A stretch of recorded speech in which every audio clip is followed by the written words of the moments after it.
Hey guys, so I wanted to bring you another video here regarding some changes that I was working on in the last week. I didn't get to show you guys this last time because I got it up and running after I made the last video, but basically consignment vendors, which are auction house vendors, work now.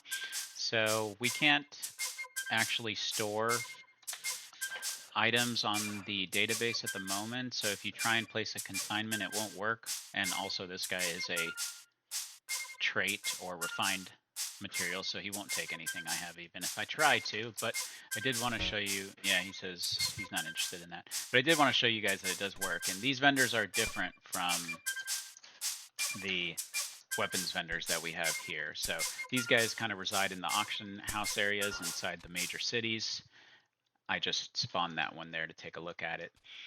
So one other thing I didn't get to mention in the last video as well is that the transmute button on loot will actually work, so you can now accrue gold.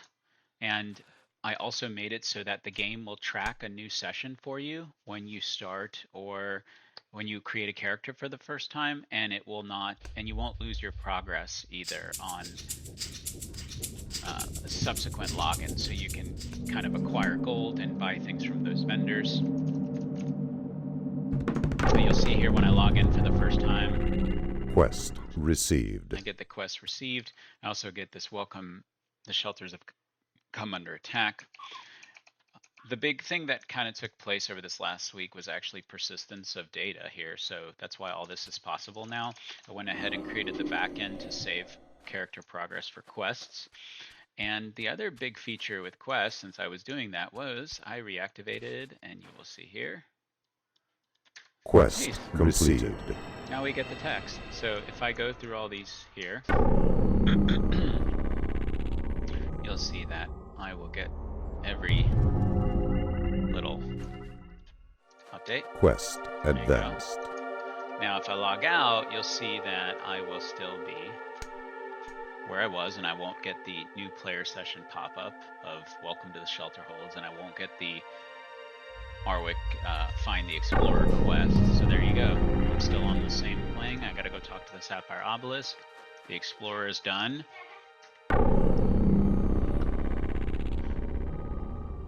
Come through here and talk here. Quest advanced. There we go. We continue to make progress.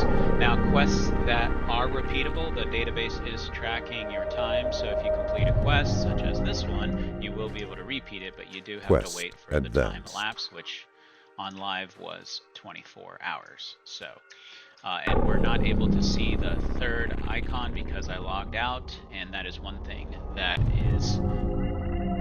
I am not tracking at the moment. And honestly, I can't remember if these persisted through logout, to be honest, but right now we're not tracking buffs persisting through logout. So quest completed. We will have to do that for items, obviously.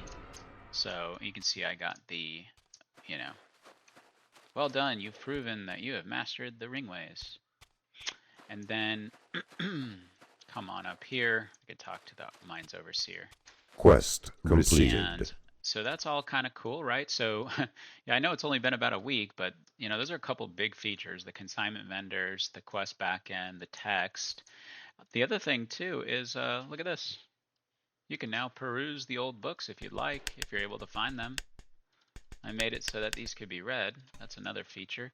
And the last thing that I wanted to show you guys, which is not really appreciable here, but let me log on one of the other characters real quick so I can show that to you. Let's see, I think it was the other Tumarok. So you'll see now that actually these items have the requirements on them, which is new. And this is important because I'm still building out this panel as it was in vanilla so that I can start seeing the effects and buffs and start designing the loot, because to create the loot, I have to be able to attach enchantments, for example, for magical loot that drops. And so I need to understand better how this happened.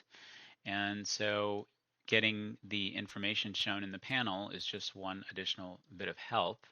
And obviously, when loot does start to drop, you want to be able to see it as it was back then.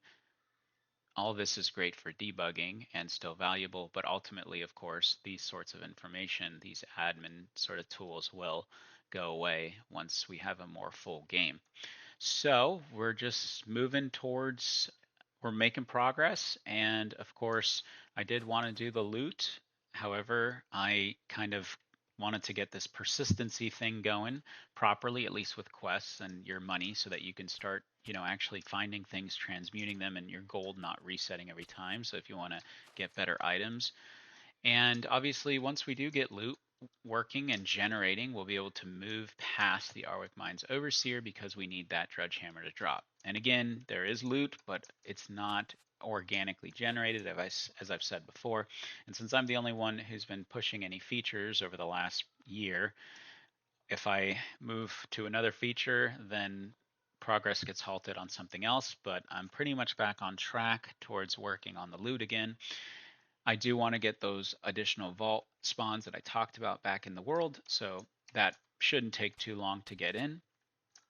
And yeah, so anyways, I hope that really makes you excited to see that in a week, one person can really make some progress. All right, I'll see you guys in the next video or in Dareth. Thanks for watching. Bye-bye.